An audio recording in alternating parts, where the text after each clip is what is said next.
Ladies and gentlemen, the second inductee for 2010 to the Ovens and Murray Hall of Fame is Laurie Burt.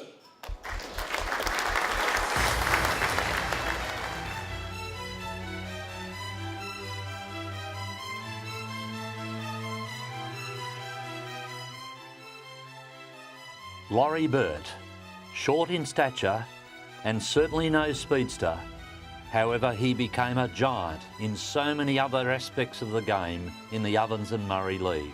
Recruited by Wangaratta Rovers from VFA club Coburg in 1985, Burt made an instant impression as a player. Possessed of sheer determination and exceptional ability to read the play and use the footy to advantage, Burt won the Hawks best and fairest in his first season at the club and would record 4 other top 3 placings in the award before hanging up the boots as a player in 1991. As good a player as he was, Burt would scale even greater heights as a coach in a period of sustained success for the club. He was appointed coach in 1987, and in his second season at the helm, Burt's Babes would record a stunning grand final win against Lavington. Burt remained as a playing coach until 1991 when the Hawks won the flag, and he then stayed in the job for even more stunning success as a non-playing coach. The Hawks were dominant during that time, with Burt at the helm of a side brimming with brilliance. Back-to-back premierships in 1993 and 1994 were the climax of a golden run when the Hawks won 36 matches in a row. When the curtain finally came down on his 230-game O&M coaching career, he would have a winning percentage of an incredible 74%. Laurie Burt, a superb player, an even better coach, a standout addition to the Ovens and Murray Hall of Fame. Wonderful part of the framework of the Wangaratta Rovers Football Club, was for a long time, still is, still plays a big part behind the scenes. A great football person. Please make him welcome to the podium, Mr. Laurie Burt.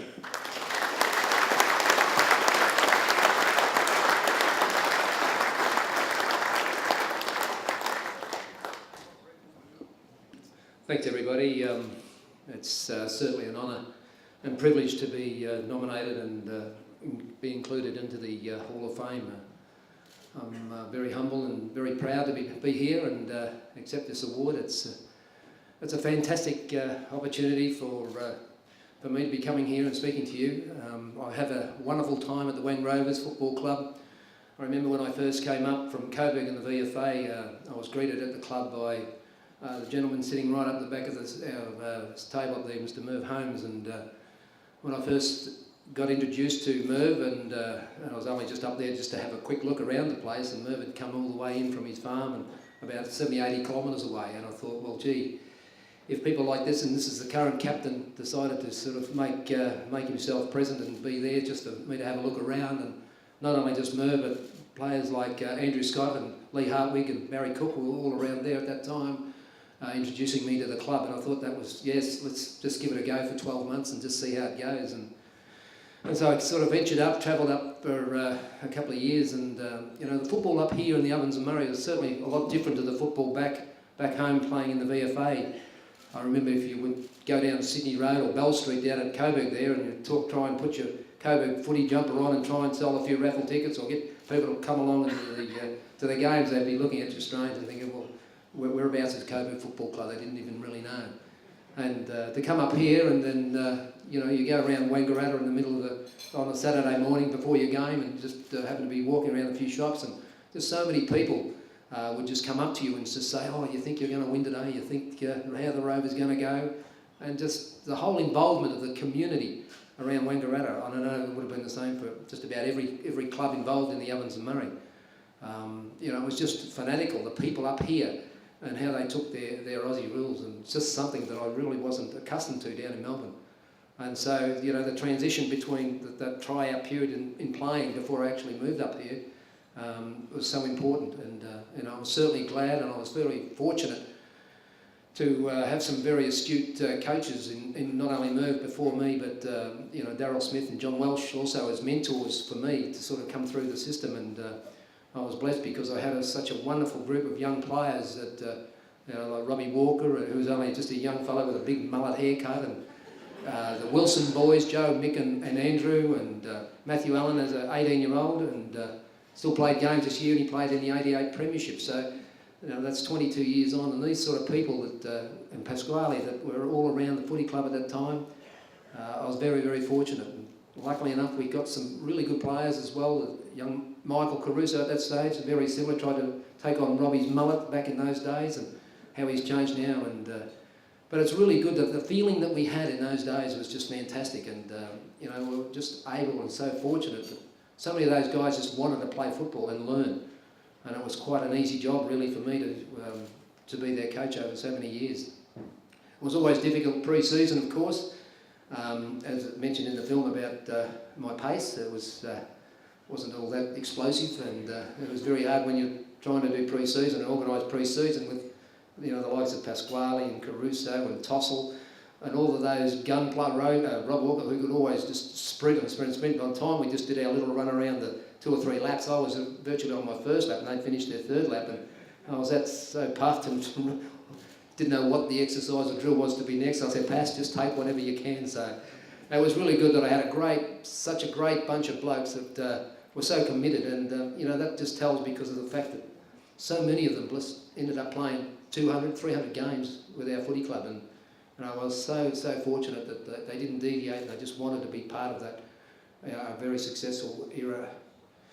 To the other people, other players that we met along the way, and I see quite a number of them here tonight, and it's just fantastic to sort of keep that relationships going with all the players you play against, and it's fantastic that we can have a night like this and just reminiscing over certain games we've played, or just certain activities or certain moments on the ground that happened.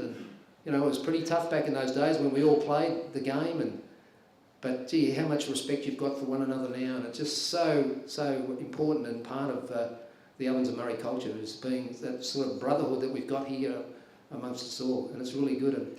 And the one thing that we've really got to look at as a league itself, and promoting our own clubs, the players that play and get selected for our interleagues teams. And there just seems to be so many players that just don't seem to want to, or not, or able to, or just whether it's just time and age. But we've certainly got to promote so many of our players in our clubs to sort of be up front and play interleague football and represent our league on such a high note. And we've really got to make sure that those players put their best foot forward, because we're just such a strong league, and just hopefully that 1 year that we're going to spend down there next year is enough inspiration for us all to get back and be the powerhouse that we certainly belong to be. Because even though I've been out of the Ovens and Murray scene for a little while, it just still hurts very much to see the Ovens and Murray not going on. And we've got some absolutely great players here, really have, and we've really got to make sure that we encourage our players to participate, because it's really important that our league goes ahead and gets recognised for being the top, which it really is. We've got a very great family that have supported me throughout my time throughout the Roves, and when we travelled up in that period of time with my lovely wife, and since our 2 great boys that we've had here who've attended tonight, which is really good. I know my son's playing he's in a championship in table tennis. His passion is table tennis, and he's got their club championships on down in Wangaratta tonight, and he's decided to give that a miss. So thanks to you, Ashley, for coming up and doing that tonight. It's certainly meant a lot to me, and to my other young fellow who's come up tonight, just to miss a night on homework. I think that was his main reason why he came up. So thank you, Jalen and Ash and Cheryl, my lovely wife too. And also I'd like to mention my great parents who supported me all through my junior leagues when I played at suburban football in Melbourne, and travelled on Sundays up to Powelltown and played a few games up there in the Yarra Valley League, and they drove me all over the place. And they're here tonight come down from the Gold Coast, and I think that's really special.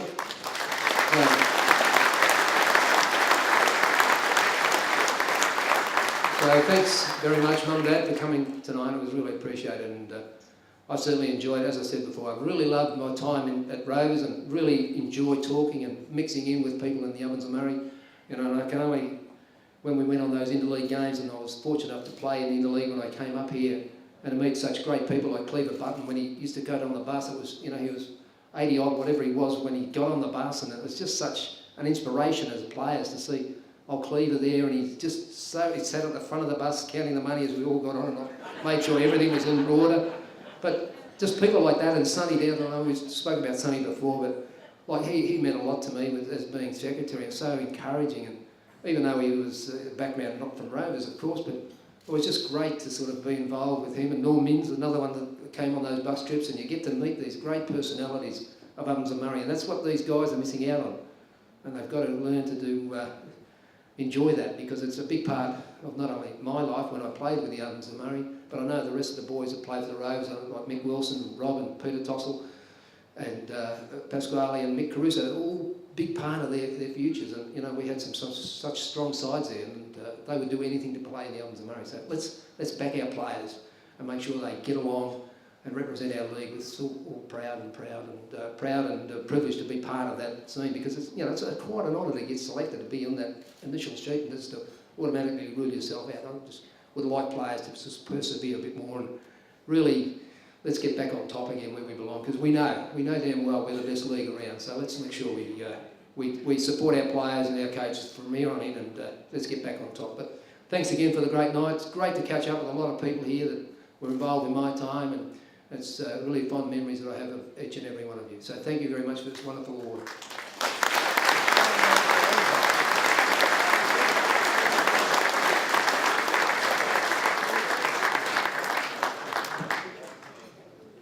Why would you want to play good footy on a bloke that speaks so passionately and so genuinely? Obviously, Laurie, you can see, has a great love for football, has a great love for Ovens and Murray, and his message, I hope, won't be lost on a lot of people. But equally, the passion that he displays for the Wangaratta Rovers Footy Club and those terrific group of players that he had under his tutelage, and I'm fortunate enough to know a few of them personally, in fact most of them, and to a man they would say that whilst there was a nice batch of ability there, it was the stewardship and the coaching and the lifestyle coaching that Laurie Burt bestowed on them that made them better people and better footballers, and were a great credit to the football club. So a very worthy inductee. Well done, Laurie.